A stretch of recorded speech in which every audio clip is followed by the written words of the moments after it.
তো গতকালকে আমরা একটা ভিডিওতে আলোচনা করার চেষ্টা করছিলাম যে প্রাথমিক তৃতীয় দফের ফল প্রকাশের বাধাগুলো কোন জায়গায়। তো আপনারা অনেকেই মন্তব্য করেছেন এবং খুব ভালো লাগছে যে অনেকেই যৌক্তিক মন্তব্য করেছেন এবং আইনগত বিষয়গুলো ধরে ধরে মন্তব্য করেছেন। আমরা আসলে এটাই চাই যে আমাদের কথা হোক যুক্তিতে, যৌক্তিক। তো যাই হোক, তো ওইটার পরিপ্রেক্ষিতে আজকে যে প্রশ্নগুলো আপনারা করেছেন বা ওইখানে আইনগত যে আইনগত ভাবে যে মিসকমিউনিকেশন বলেন বা যে ভুল ইনফরমেশনগুলো আছে, আমরা একটু সেটা পরিষ্কার করার চেষ্টা করব। তো বরাবরের মতোই আপনাদের সাথে আছে আমি ওসমান, নন ক্যাডার 36তম বিসিএস, এবং আমার সাথে আছেন আপনাদের সবার প্রিয় mister Abir. Thank you sir. তো আবির, আমরা শুরুতেই একটা বিষয় যে অনেকেই মন্তব্য করেছেন যেটা যে আপনারা কি তাহলে কোঠার পক্ষে কি, মানে পূর্বের কোঠার পক্ষে কি না। না, কোনোভাবেই আমরা সেই পূর্বের কোঠার পক্ষে না। কারণ আপনারা তো সৌভাগ্যবান, যারা চাকরি প্রত্যাশী আছেন আপনারা সৌভাগ্যবান যে কোঠার যে অভিশাপ, কোঠাকে বলি আমি একটা অভিশাপ হিসেবেই বলি। যখনই আমি কোঠা নিয়ে কথা বলি তখনই আমি বলি এটা একটা অভিশাপ, এবং আমি যতগুলো কমেন্ট করেছি আমি এক কথাই বলি এটা একটা অভিশাপ। এই যে অভিশাপ থেকে আপনারা বের হয়ে যেতে পারছেন এই ছাত্র জনতার অভূতপূর্ব গণ অভ্যুত্থান এবং শহীদদের রক্তের বিনিময়ে, এটা বিশাল বড় প্রাপ্তি আপনাদের জন্য। তো সেই চরম ভয়াবহ কোঠা আবারও ফিরে আসুক বা সেটা আবারও প্রয়োগ হোক আপনাদের উপরে, এইটা কখনোই কাম্য না। অন্তত আমি পারি না, কারণ এই কোঠা যদি না থাকতো তাহলে আজকে আমি হয়তো বাংলাদেশ ব্যাংকে রেডি থাকতে পারতাম, হয়তো বা আমি নন ক্যাডার আছি, আমি ক্যাডারশিপ পেতে পারতাম। অবশ্যই সেটা হিসাব একদিন আমি দিয়েছিলাম যে আমরা তো সে 40%-এর মধ্যে মেধাবী, তো 40%-এর মধ্যে 45%-এর মধ্যে আমরা ছিলাম। তো সেইখানে আমি যদি নন ক্যাডার পাই তো 93% এখন যদি আছে তাহলে মাস্ট আমি ক্যাডার পেতাম।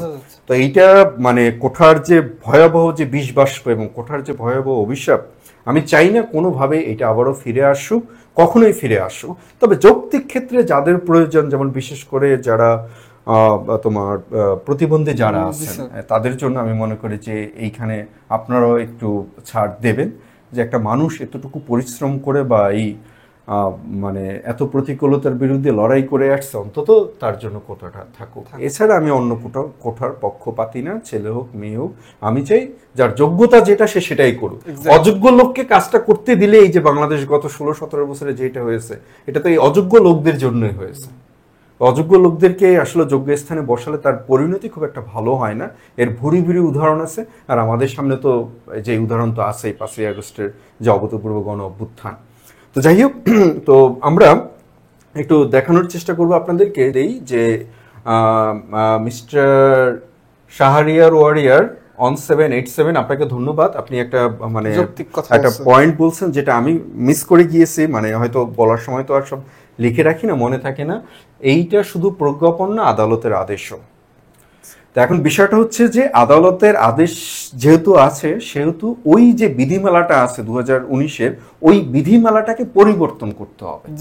আমরা শুধু আপনাদেরকে এইটুকুই বলতেছি যে আমাদের এই মেধার মানে 93% মেধা, এই ফল প্রকাশে বাধাটা কোনটা, আমরা শুধু আপনাদেরকে এইটা ধরিয়ে দেওয়ার চেষ্টা করতেছি, যাতে আপনারা যখন বিভিন্ন প্ল্যাটফর্মে যখন কথা বলবেন বা বিভিন্ন জায়গায় যখন কথা বলবেন, আপনারা যেন এইটা বলতে পারেন, আপনারা যেন আপনাদের যুক্তিটা তুলে ধরতে পারেন। যেহেতু এখানে আইনি প্রশ্ন জড়িত, যুক্তি ছাড়া তো আপনি কথা বললে আদালত বা অন্য কেউ শুনবেন আপনাকে। যেমন এই যে কথাটা, এই কথাটা কিন্তু বিশাল অনেক বড় একটা কথা, এবং আমাদের সংবিধানে এটা স্পষ্ট বলা আছে যে সুপ্রিম কোর্টের রায়ের বাধ্যতামূলক কার্যকারিতা, অর্থাৎ সুপ্রিম কোর্ট যেইটা বলবেন সেইটাও কিন্তু একটা আইন, এটা মানতে হবে। এটা আমাদের সংবিধানই বলে দিয়েছেন।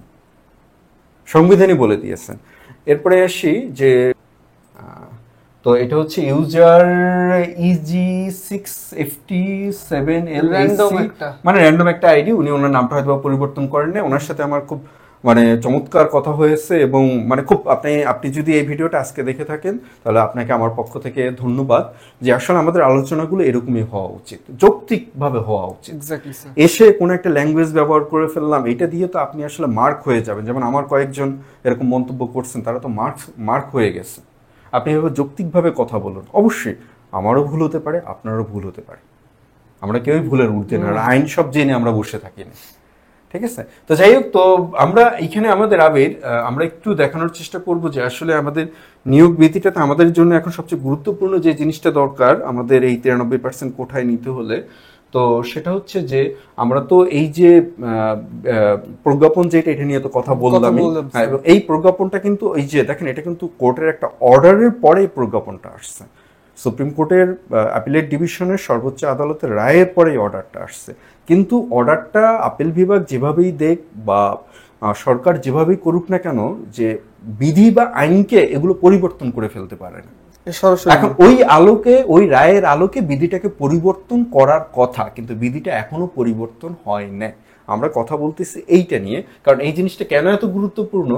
এই যে দেখুন এইখানে আপনাদের যে সার্কুলার যেটা আছে, যে নিয়োগ সার্কুলার যেটা আছে আপনাদের এই যে নিয়োগ সার্কুলারটা, এটা হচ্ছে এই যে 23-এর যে নিয়োগ সার্কুলার, সেই নিয়োগ সার্কুলারে আপনাদের 10 নম্বর পয়েন্টে স্পষ্ট করে উল্লেখ করে বলে দেওয়া আছে সরকারি প্রাথমিক বিদ্যালয় শিক্ষক নিয়োগ বিধিমালা 2019 অনুযায়ী মেধাক্রম অনুসারে। তাহলে দেখুন এখানে কিন্তু স্পষ্ট বলে দেওয়া আছে 2019 অনুযায়ী, এবং এই বিধিমালার এইখানে কোথাও বলা নেই যে আপনার সর্বশেষ একটা লাইন একজন বলছিলেন আমাকে 21 নম্বরে, আরেকজন বলছেন তাকেও ধন্যবাদ যে আসলে আপনারা খুব মানে পয়েন্টগুলো খুব সুন্দর করে ধরতেছেন। কোনো কারণ দর্শানো ব্যতিরেকে নিয়োগকারী কর্তৃপক্ষ এই বিজ্ঞপ্তির শর্তাবলী পরিবর্তন, সংযোজন, বিয়োজন বা বাতিল করার ক্ষমতা সংরক্ষণ করেন এই সার্কুলারে, নট বিধির। আমি বুঝতে পারছো, এই সার্কুলারে নট বিধিটা, কারণ এইখানে তো বলেই দিয়েছে 2019 সালে হবে। এবং ওই যে ভাই ওনার নামটা তো স্পষ্ট করে লিখেন নাই, যার কারণে ওনার নামটা আমরা এইখানে বলতে পারতেছি না। তো যাই হোক, তো এইখানে ভাইয়ের যে যুক্তিটা ছিল, আমরা একটু 8 নম্বর পয়েন্টে যাই। স্যার ভাই না বোন বোঝা যায় না স্যার। যাক ভাই বোন যাই হোক, ভাইকেও আমরা অনেক সময়, বোনদেরকে অনেক সময় আমরা ভাই বলি, ওইটা খুব বড় একটা ব্যাপার না। এই যে আপনারা যে ভাই মন্তব্য করছিলেন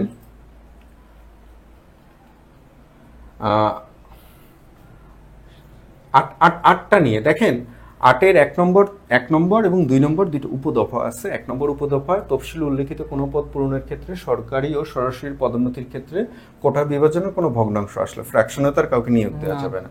2 নম্বর বিধিতে বলা হয়েছে অন্য কোনো বিধি বা সরকারি সিদ্ধান্তে যাই কিছু উল্লেখ থাকুক না কেন, নোটিট, মানে আপনি এটাকে একটু ভালো করে লক্ষ্য করুন, শিক্ষক নিয়োগে উপজেলা এবং ক্ষেত্র মধ্যে থানাভিত্তিক কোটা হবে। অর্থাৎ অন্য কিছুতে যাই থাকুক না কেন তারা এই বিধি অনুসারে এইটা করবে। উপজেলা বা থানাভিত্তিক শূন্যপদ অনুযায়ী কোনো কোঠার উপযুক্ত প্রার্থী না পাওয়া গেলে মেধাক্রম অনুযায়ী একই উপজেলা বা থানার উত্তীর্ণ সাধারণ প্রার্থীদের দ্বারা তাহা পূরণ করা হবে। পরে একটা সিদ্ধান্ত আসছে, এই সিদ্ধান্ত অনুসারে কোঠাগুলোকে সংরক্ষিত করা হতো। অর্থাৎ কোঠায় শুধু কোঠার প্রার্থীদেরকে দেওয়া হতো, বাকিদেরকে দেওয়া হতো না। আর যেই গুরুত্বপূর্ণ যে পয়েন্টটা ওই ভাই ধরছিলেন, ভাই বা বোন যেই হোক, উপবিধি 2-এর দফা গতে উল্লেখিত মহিলা পোষ্য কোটা এবং পুরুষ কোটা পূরণের ক্ষেত্রে আপাতত বলবৎ অন্য কোনো বিধি বা সরকারি সিদ্ধান্তে কোনো বিশেষ শ্রেণীর কোঠা নির্ধারিত থাকিলে উক্ত কোঠা সংক্রান্ত বিধান অনুযায়ী নিয়োগ করিতে হইবে। খুব সুন্দর চমৎকার একটা পয়েন্ট ধরছেন, কিন্তু ভাই এই পয়েন্টে আসতে হলে আপনাকে 1 এবং 2 পয়েন্ট হয়ে আসতে হবে, তারপরে এইটা। অর্থাৎ ওইখানে যে মহিলা কোঠা এবং পোষ্য কোঠা এবং বিজ্ঞান কোঠা বলা হয়েছে, ওইখানে যদি সরকার কাউকে বিশেষ কোনো সুবিধা দিতে চায় তাহলে সেই ক্ষেত্রে তো তার মানে ওগুলো দিয়ে তো তারপরে এইখানে আসতে হবে। বোঝার আর কি একটু এটা আইনি একটু ভাষ্য, তো একটু এগুলো একটু খটর মোটর, সবসময় একটু খটর মোটরই হয় এগুলো একটু। তো যাই হোক, এখন এইখানে এই যে এই বিধিটা যখন জারি করা হয়, আপাতত প্রাইমারি নিয়োগের যত বিধি আছে একদম শুরুতেই দেখবেন, যতগুলো বিধি আছে এটা একদম লাস্টে এন্ডিং আমরা দেখিয়ে দিতে পারি। এই যে দেখেন, প্রাইমারি নিয়োগ 2013 এত দ্বারা রহিত করা হইল, উক্তরূপ রহিতকরণ সত্ত্ব উক্ত বিধিমালার অধীনে ওইটাকে পূর্ববর্তীটা, এটা কন্টিনিউটি বলে, অর্থাৎ পূর্ববর্তী যা কিছু আছে সবকিছুকে এটার মাধ্যমে 2013 বৈধতা দিয়ে দেওয়া হলো। তো এখন আলটিমেটলি বিষয়টা হলো যে আবির, মানে আমাদের যারা আছেন, আমাদের তৃতীয় ধাপের যারা ফল প্রত্যাশী আছেন, তারা হয়তো বা মনে করতেছেন যে কোনোভাবে আমরা কোঠার পক্ষে নিয়ে কথা বলি, কোনোভাবেই না। আমরা বলতেছি এই বাধাগুলোকে যদি অতিক্রম করতে পারি আমরা, তাহলে ইনশাল্লাহ আমরা 93% মেধার ভিত্তিতে নিয়োগ পাবো। আমরা শুধু এই যে বাধাগুলো, এখন এইটার উপায়টা কি? এই বাধা থেকে বাধার উপায়টা স্যার, কি? এই যে কোর্টের যেই মানে রায়, ওইটা অনুযায়ী হচ্ছে বিধিমালার যে এখন সংস্কার। বিধিমালা তো এই মুহূর্তে সংস্কার করতে পারতেছে না, কারণ এখানে একটু ঝামেলা আছে। কারণ প্রথম এবং দ্বিতীয় ধাপের রেজাল্ট কিন্তু 2019 বিধিমালা অনুসারে হয়ে গেছে, এবং যে সার্কুলার, এটা স্যার কেমন? এই সার্কুলার 2019-এ বলে দিয়েছে, বুঝতে পারছো? এখন বিধিমালা যদি চেঞ্জ করতে হয় তাহলে বিধিমালা চেঞ্জ করতে হবে। এখন এই কারণে বিধিমালাকে চেঞ্জ হবে কিনা, আর যেহেতু সর্বোচ্চ রায় মানে আদালতের রায় আছে, তাহলে এই কারণেই যে প্রাথমিকের সচিব মহোদয় উনি বলছিলেন যে আইন মন্ত্রণালয়ের এবং জনপ্রশাসন মন্ত্রণালয়ের পরামর্শ ওনারা নেবেন। কারণ আমরাও চাই এত কিছুর বিনিময়ে আমরা যেটা পেলাম আবারও সেই কোঠা, আবারও সেই অন্ধকারে আমরা কেন ফিরে যাব? আমরা আপনাদেরকে শুধু এই মেসেজটাই দিতে চেয়েছি, এই বাধাগুলো আপনারা যাদের সাথে কথা বলবেন বা যারা আপনারা সমন্বয়ক যারা আছেন, আপনারা যারা এগুলো নিয়ে কাজ করেন, আপনারা এই পয়েন্টগুলো মাথায় রাখতে হবে যে এই পয়েন্টগুলো আপাতত ব্যারিয়ার হিসেবে কাজ করতেছে। এখন এইখানে আমি শেষ পর্যন্ত যেটা হচ্ছে যে হয়তোবা যদি আইন মন্ত্রণালয় বা জনপ্রশাসন মন্ত্রণালয় যদি তারা কোনো মতামত দেন, এখানে আবার আরেকটা সুযোগ আছে যে সর্বোচ্চ আদালতের মতামত চাওয়া রাষ্ট্রপতির মাধ্যমে। মহামান্য রাষ্ট্রপতির কাছে যদি এই বিষয়ে মহামান্য রাষ্ট্রপতির কাছে উত্থাপন করা হয়, তিনি হয়তোবা সর্বোচ্চ আদালতের মতামত দিতে পারেন সর্বোচ্চ আদালতের। তো সর্বোচ্চ আদালত যদি মতামত দেন তখন তাহলে সেটা তো সর্বোচ্চ আদালতের বিজ্ঞ আইনজীবীরা আছেন বা সর্বোচ্চ আদালতের বিজ্ঞ বিচারক মহোদয়রা আছেন, তারা হয়তো বা তারা দিতে পারবেন। কিন্তু আমরা এই জায়গা থেকে আমাদের কথাই একটাই, সেটা হচ্ছে যে কোঠা অভিশাপটা যেন আর ফিরে না আসে, এটাই হচ্ছে আমাদের মূল কথা। সবাই চাওয়ার যার যেটা যোগ্য, আমি এইটার যোগ্য, আমি মনে করি যে আমি এইটাই আমার। কিন্তু কোঠা না থাকলে হয়তো বা আমার থেকে অযোগ্য যারা আছে তারা তো আমার বস। কোঠার সবচেয়ে বড় অভিশাপটা কি ভাই? চাকরিতে যখন আপনারা ঢুকবেন তখন দেখবেন, বুঝতে পারছেন? আপনারা যারা প্রাইমারিতে চাকরি করবেন আপনাদেরকেও এই তো প্রায়ই ডিসি অফিসে যেতে হবে, ইউনো অফিসে যেতে হবে, প্রায়ই আপনার জেলা শিক্ষা অফিসে যেতে হবে, তখন আপনারা দেখবেন। তো কোনোভাবেই আমরা চাই না এই কোঠাটা ফিরে আসুক আবারও।